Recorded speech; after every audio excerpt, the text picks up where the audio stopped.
Welcome, adventurers, to the podcast that goes through everything gaming, with your hosts Benji and Donchap. Wherever you're listening in, get ready to shuffle those cards, roll the dice, and count your victory points, because this is Play Up and Chat.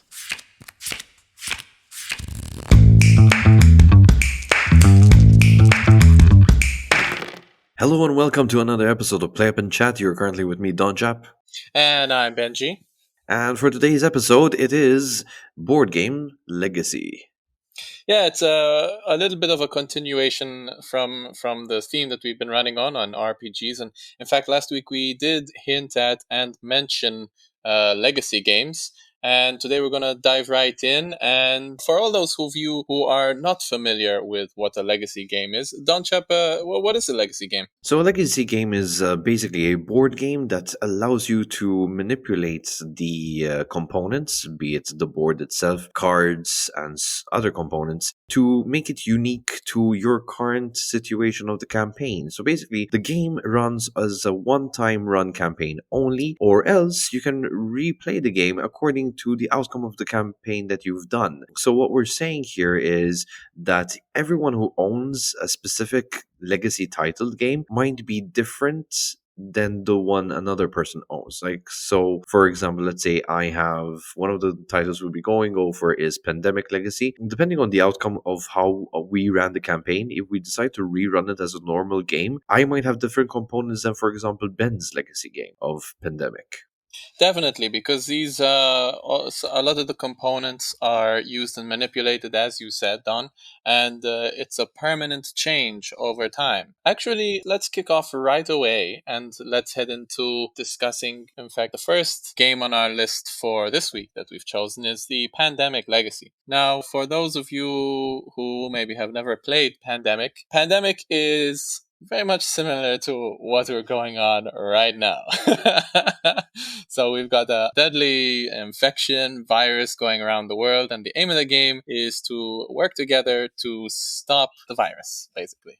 Exactly. And the point of the game is that you're going to work as a collaborative team, so as a co op, to stop the spread of the virus. Now, the way the Pandemic Legacy works usually is that each virus is introduced separately as time goes by, and it gives you a couple of scenarios to work through. And you get to name the virus yourself, by the way. So basically, once a new virus is found, you get to actually name it. So you name it on the card, on the board, and as you go along, depending on the outcome of that scenario that you're working through in the campaign, something else triggers, which usually means you add cards from the legacy deck and you will have to remove, tear, destroy completely the cards that are no longer relevant because of the choices or outcomes you've made. Yep.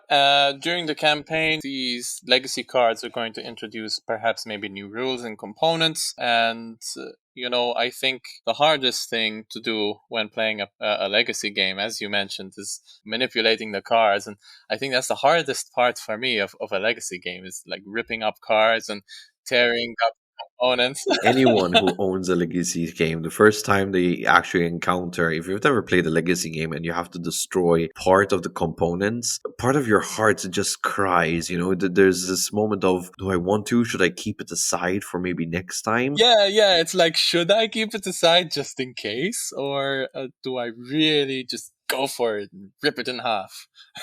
Every single time, Ben. Every single time, my heart goes out whenever.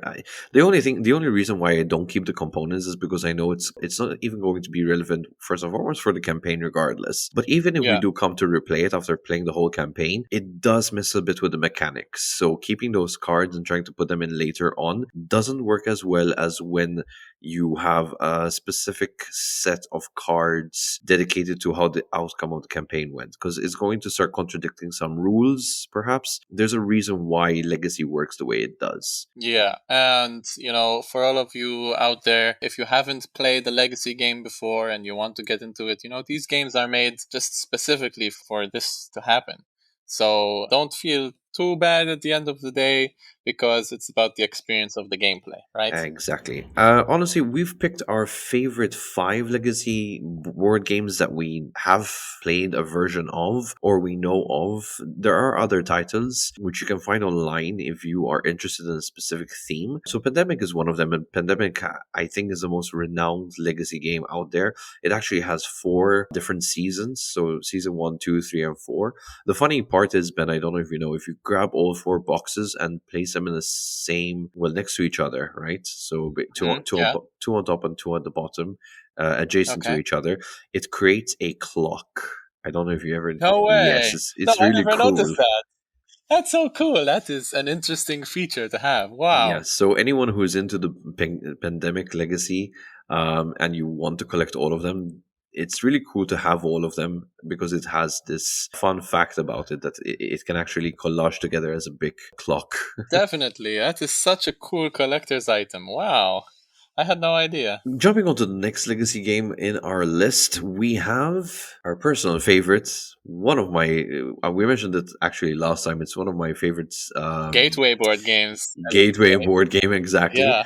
The Betrayal Legacy. Oh, Betrayal is such a great game. I mean, we did introduce it last week. We went over a little bit. For some of the new listeners who's tuning in on this episode, essentially Betrayal sees your characters going through a somewhat haunted house, and as you're moving around, you're creating the board and putting tiles onto the table to explore the house as you go. So it's a very interesting mechanic like that. And going through, you have chances to pick up items, get through the history of the house, and eventually someone will trigger a haunt.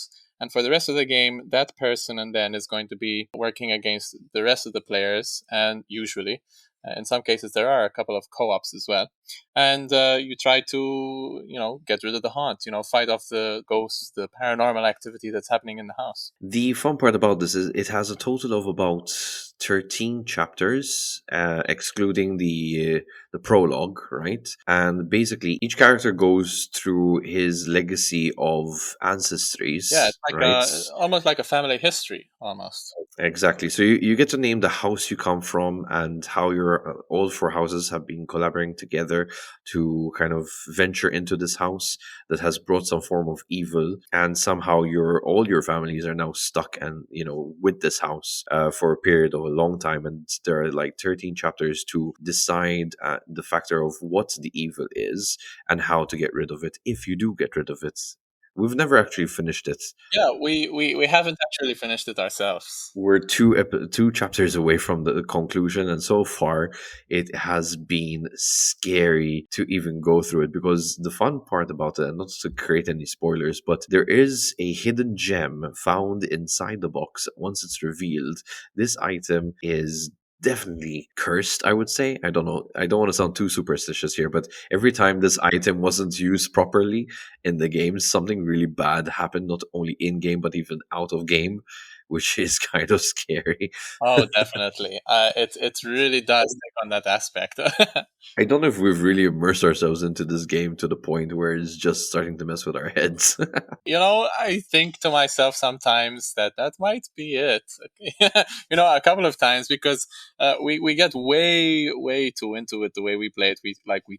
We have learned to treat this game piece with respect, and if we respect the game piece respects us, and the game flows on nicely. If you don't, well, then suffer the repercussions that come along in the haunt, I guess. So even after the chapters are done, the replayability of the game itself, it's like you're going through a family history of someone else's all of a sudden. So anyone can pick a family board, and there are things that basically they have claimed, like items and such like that. Which when you're playing it, it's kind of, you're going through like, okay, so like these people actually went through this. It doesn't just feel like a random board game you just pick up now, to play. It now feels like, okay, there's history. with this game now. Like you can feel it. So true. Yes, it's like you're tapping into that family histories, like they're heirlooms, and maybe some of the heirlooms in game almost feel haunted when you're playing with them. It's true, it does give an airy feeling.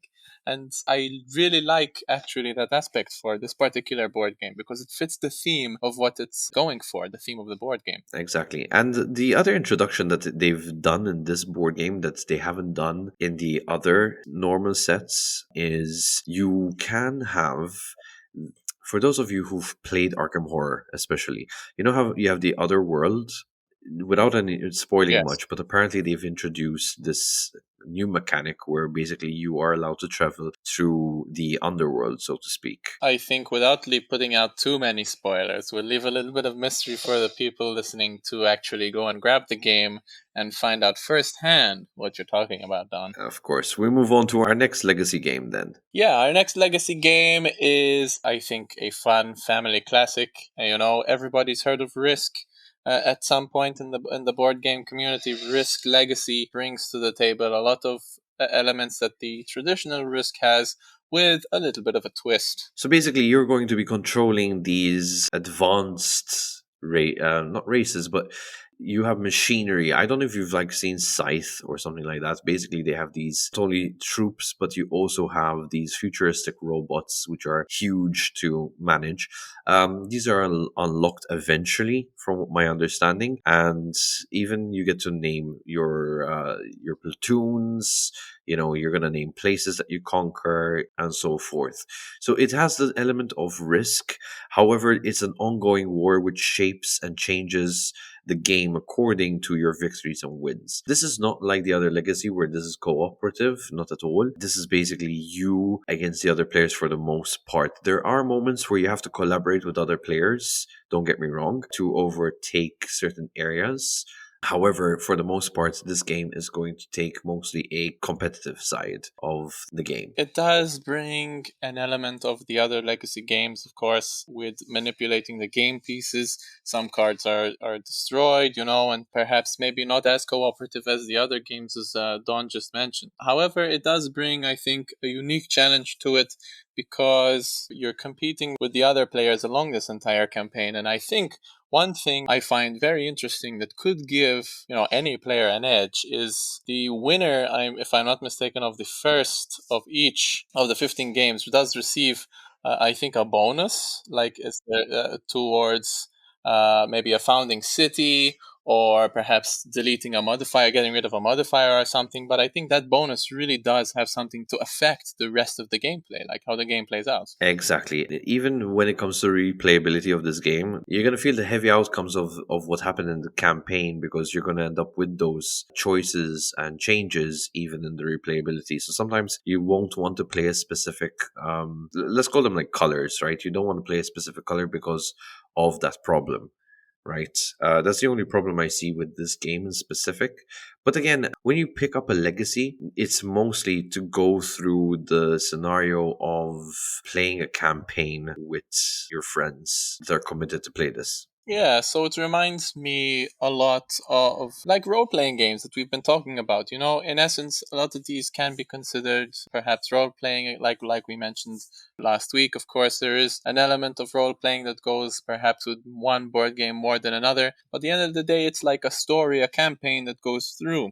And you do pick up legacy games so that you go through the story and build the story together, like with your friends. And that is, for me, the kicker of this.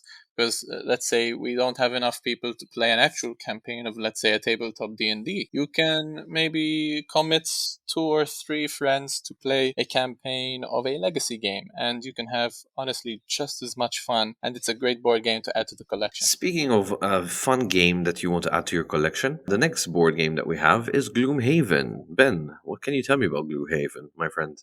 Well, Gloomhaven is actually a very interesting game, a really dark fantasy sort of dungeon crawler-esque RPG packed with everything from the dark monsters, the whole hack and slash kind of goodness of a dungeon crawler that you'd play in an RPG. I think Gloomhaven is one of perhaps the heavier titles out there in sense of gameplay and mechanics, even campaign and story wise.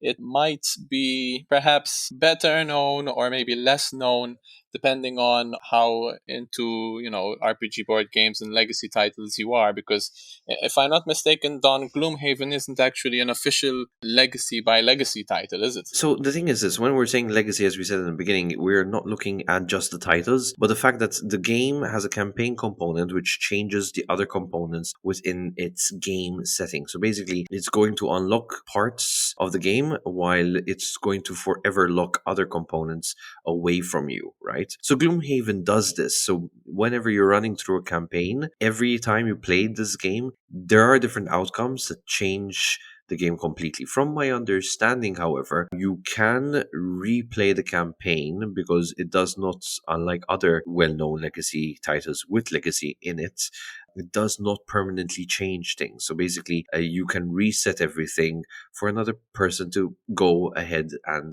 go through the whole campaign themselves. Yeah, I mean, as well, ultimately, if you really want to get down to destroying components, that's sort of up to you, because Gloomhaven, in fact, does have an app component that you could have next to it as a gameplay aid. I think there's a whole sticker system that works with the app as well, so that you don't have to stick the stickers onto the actual game pieces on the map, and you don't have to destroy cards and destroy components.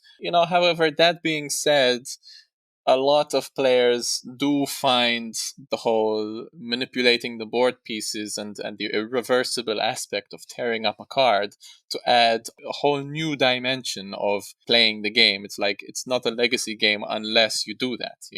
I completely agree with these kind of players because it loses the element of what legacy games are all about. And basically, it is having the final custom game to the outcome of what we've been talking about. So, the outcome of your choices, the outcome of the scenarios. Without that, honestly, if you're trying to really save the game, for another replayability, you're going to end up holding yourself back from a lot of things. Now, the way I see a problem here is if there are players who choose to do this, especially with those that carry legacy in the title itself, you're going to have a problem trying to remember who did what sometimes, because most of these things don't have, as Ben said, a application to help you reset the campaign.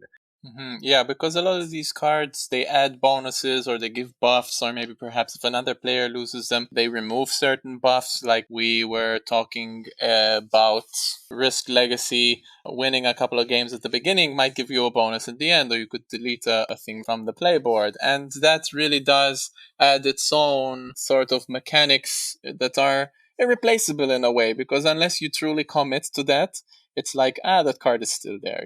It could apply in the future. It kind of ruins the gameplay just a little bit, I think. Not just a little bit, I would say quite a bit. Moving on to the last of the 5 titles we have, it is another legacy title, so it holds legacy, is the Ultimate Werewolf Legacy. So, Ultimate Werewolf is not one of your favorite games from my memory. Yeah, no, it's social deduction games in general that I think I'm not too good at. Just because in our own play group, I wear my thoughts, intentions, emotions, heart on the sleeve, sort of, and it's very obvious I'm not that good a liar, and people catch me out early, and then for me, it's kind of like losing the fun. But for those who don't know, Werewolf is, as I mentioned, a social deduction game in which players try to weed out the werewolves who are killing the villagers in their village. Now, Legacy takes on just a slightly different twist to this. You see, it's still deduction, but it's an interactive game, and you split up into 2 teams, the villagers and the werewolves, as we said before. But you no longer have single standalone players. It's like players earn titles along the way. It's not just a villager, he's dead, that's it, he's out. It's playing along a campaign. So villagers do well, they can earn titles, get buffs for future play. Players are given a public family card in addition to their secret roles. So, they can team up with their family members and these can give buffs as well. There are multiple paths that the game can take. So what's really interesting is, so you're telling me that basically in certain sessions we can unlock new characters that we are quite familiar with the traditional game itself in Werewolf. So like there's I think about 12 to 15 different characters, because you can have quite a large group that have different special abilities to try to rat out the werewolf. But I also think werewolves also have a special ability too now, that you can actually, I think it's a special werewolf, so leader of the pack or something like that, that can actually transform another player into a werewolf, turning them traitor and such. Yes, there are mechanics that work like that, so that to bring, let's say, the villagers against each other, and it's almost like, I would say, very early on decisions in Werewolf Legacy affect the game immensely, because make a bad decision early on, your first game of the campaign, maybe second, and it can haunt the village for years, for the rest of the campaign. So, before we go into any further into this episode, we do have a couple of mentions. We do have sponsors to thank for bringing us this far into Play Up and Chat. Yeah, the two sponsors for this episode are the Miniature Corner Studio. If you guys want to get up some really good 3D printing, some custom prints, you can order them for yourselves off the Miniature Corner Studio shop on Facebook. They are offering our listeners, that's you guys, a 10% discount off of all 3D printing items on their shop if you use the promo code PlayUp21. That is PlayUp21, all in lowercase right there. And of course, we have the second sponsor for the show, which is the giantstower.com. And they are also doing 3D printing. They are themed based. And if you do shop from them, they do shipping worldwide. And they're doing a 15% discount code with the code PlayUp15. So, guys, whenever you use these codes, you'll be also helping us out indirectly, and you're also getting the item that you desire. But you can also support us directly with our Patreon. If you head over to patreon.com/playupmt, you can support us over there for as little as €3 a month. Every little bit counts, guys. If you love what we do and you want to keep hearing us doing it, that's the best way to help us a little bit. In fact, we're also going to be upgrading our equipment very soon, and every penny that you guys invest into our podcast is going to come back into a better production for you guys to listen to. That's right. So getting back into it, when we are talking about this particular legacy game, you're going to have a lot of social deduction, and basically you're going to also have your own unique version of werewolf once you play the legacy game, as all legacy games do. It is definitely a good addition to your collection, in the sense of legacy games. As all other legacy games, it's a great addition to have. The good thing I think about Werewolf is that it does have a very big replayability factor. I mean, it is a social deduction, and so having any version of Werewolf, including the legacy, even after you're done with the legacy, can be replayed for some more social deduction fun.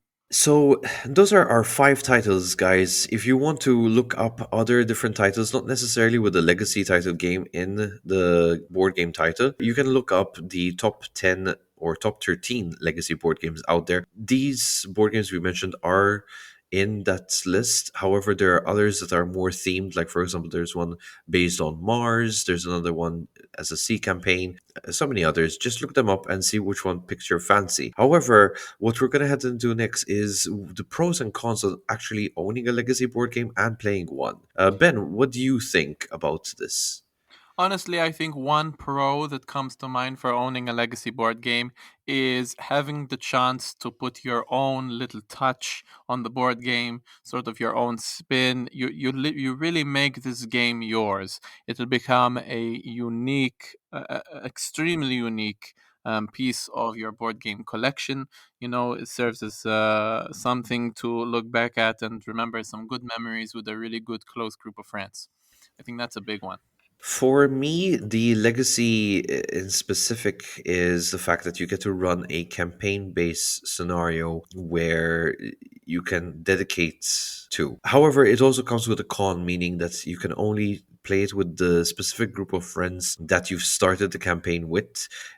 So sometimes you won't be able to continue unless you're all the players. There are different scenarios where you won't be able to add players sometimes. We kind of cheated that scenario out because when we were playing Betrayal Legacy, we had one character sheet left, and I think your partner actually joined in on that session using that empty character. Yeah, my girlfriend joined in and she came in for that session. And it was actually a really easy introduction of that new character into that game, actually. And so I think I will add this with another positive point, perhaps just for the Betrayal Legacy, because I'm not sure how easy it is to implement other people into the games during a legacy campaign.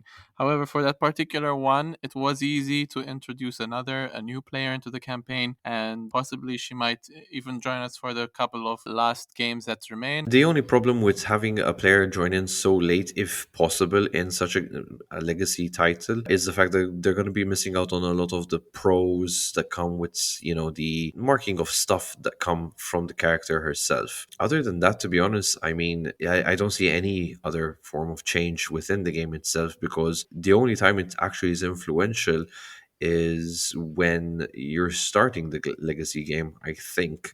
So that's basically my thoughts on it. I know for a fact, for example, Gloomhaven, you won't be able to introduce new characters per se, simply because if you do, they're going to be felt so left behind, simply because you're unlocking new items within the game that you kind of would feel that level up, so to speak, within the game. So having a new player kind of join the table, even if it's for just for that one time, which I don't recommend, by the way, they're going to feel the discrepancy between the other players.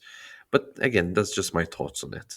Yeah, moving on, maybe perhaps to a negative that I see about the legacy games is when we also compare it to other, perhaps maybe RPG style campaigns, like literally campaign games. Maybe even if it's your tabletop minis, your war strategy tabletop, maybe some more RPG based.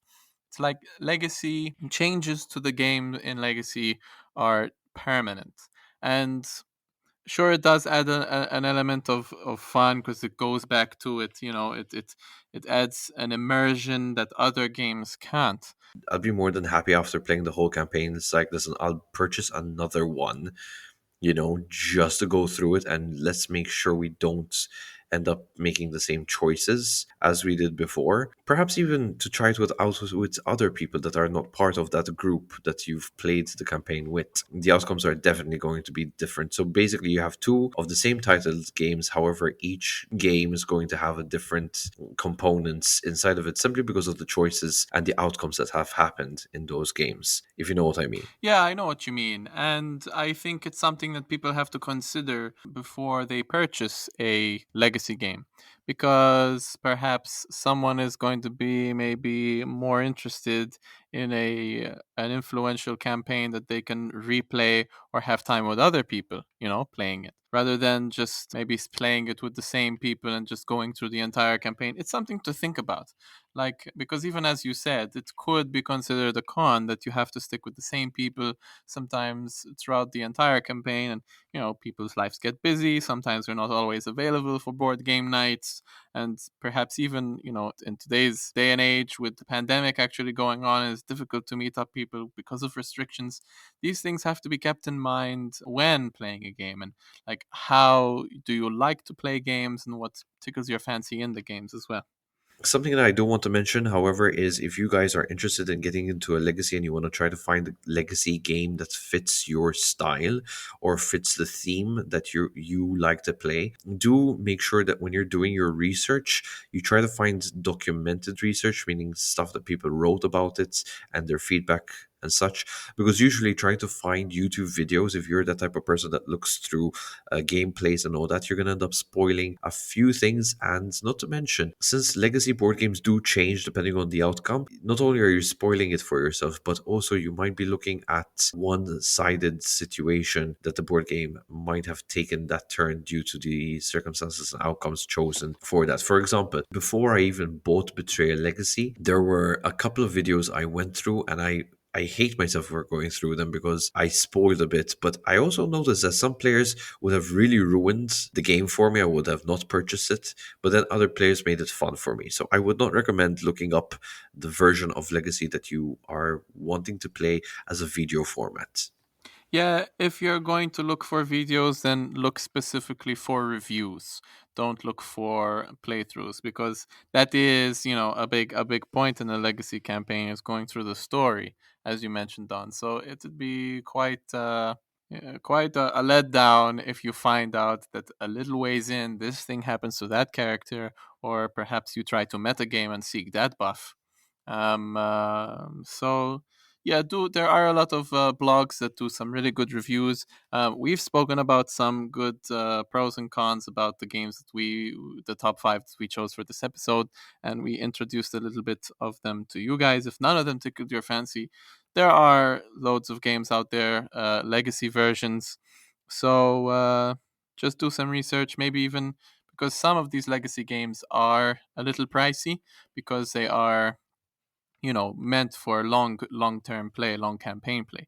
So maybe not just buy one just to try it out and you find out not liking it. But I mean, it's up to you, really. There's always the option if you are a group of friends, that usually play every, I don't know, let's say every Friday night is board game night for you guys, then share the idea with your group and see if they want to split the money on a board game and you equally own it in a way that, they're going to be dedicated to playing the game. So this is one of the concepts that you can take into consideration if you're interested in playing and you want to make sure that you have a group that's ready to commit to it as well. Sometimes money kind of talks and you get people invested in it more so once they kind of fork out part of the board game. At least that's what me and Ben did for Betrayal Legacy.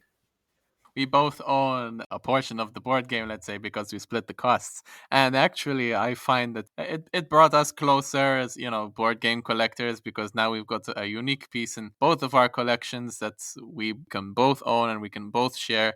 And it brings us a bit more sort of into it, because it's like it's not just my friend's game and we're gonna go and try it out, but it's our game together, and so we can both enjoy that aspect of it.